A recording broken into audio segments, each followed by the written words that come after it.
Happy Juneteenth. This week, Education Week decided to let us know how U.S. students graded their schools.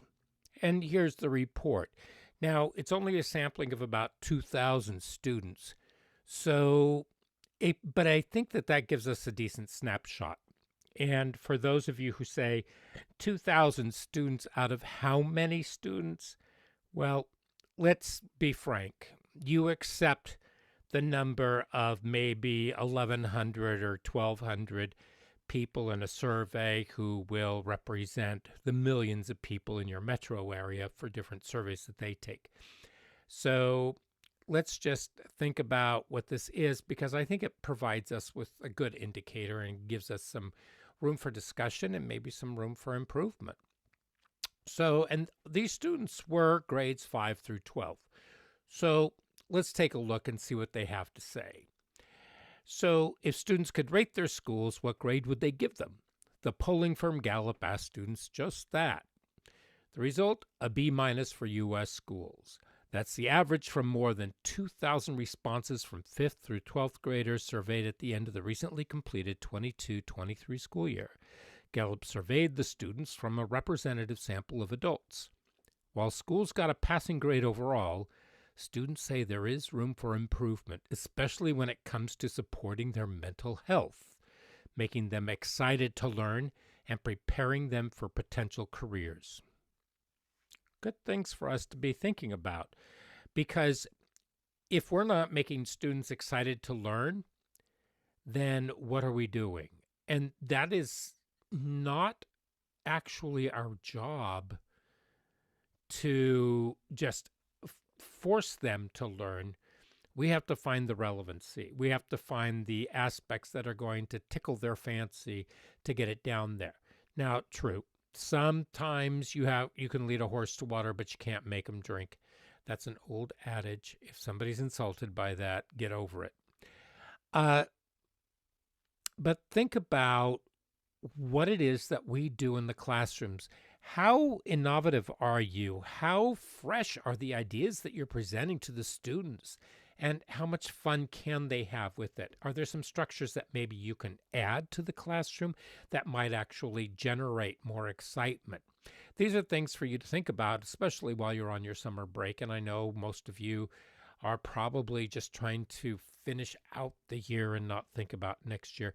But in the back of your mind, you can process, you can get all that through. Okay, the poll is the inaugural survey that is part of a larger effort by Gallup and the Walton Family Foundation to study the experiences of our youth in schools. The foundation is the philanthropic arm of Walmart founder Sam Walton's heirs and has been a longtime funder of education initiatives, especially those relating to education, increasing school choice. The highest grade schools earned, a straight B, were for keeping students physically safe and respecting students for who they are, regardless of race, ethnicity, gender, and identity. 3/4 of students gave schools an A or a B in those categories, with nearly half of students, 48%, awarding their school an A grade for respecting them regardless of their identity. 43% gave their school an A for keeping them safe. And here's the report card right here. School overall, B-. But let's take a look right here. Supporting your mental health, a C+. What does that mean? Supporting your mental health. How much time do we give students to vent all their energy? Do we still have art classes? Do we still have time for them to actually explore, to be free, and to do whatever? Or are we keeping them down and forcing them to spend too much time in front of screens? We do know that more than 2 hours in front of a screen can lead to forms of depression.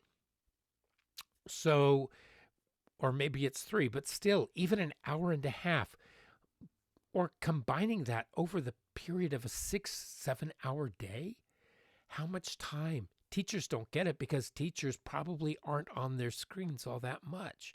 But students have their phones. They have those.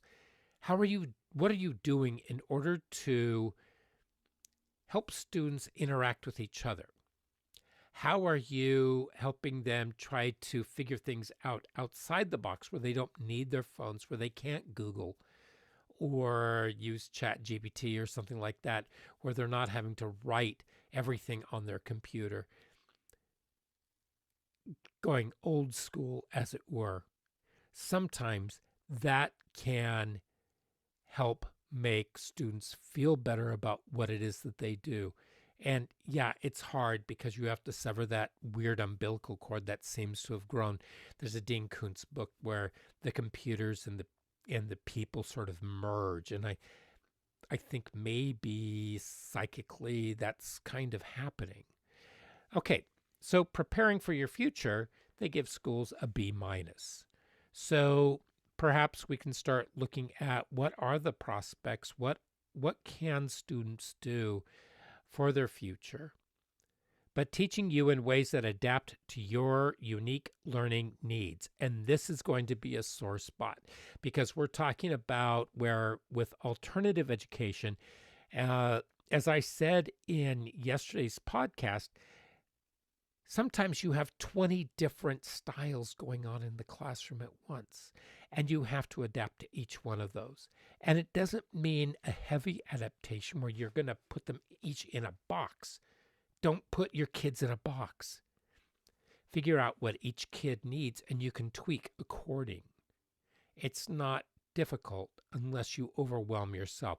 So part of it is also efficiency teaching, but also allowing the students to be heard, wanted, and listened to and valued. And then teaching about potential careers, C+, making you excited about learning. What is it that gets you excited about learning? If you're not excited about learning, why are you teaching? That's a good question. What do you want your students to understand? What's going to be fun? How do you have fun in your classroom? Because if students have fun in the class, they're going to want to be there. And yeah, you can have a lot of fun and you can be teaching at the same time.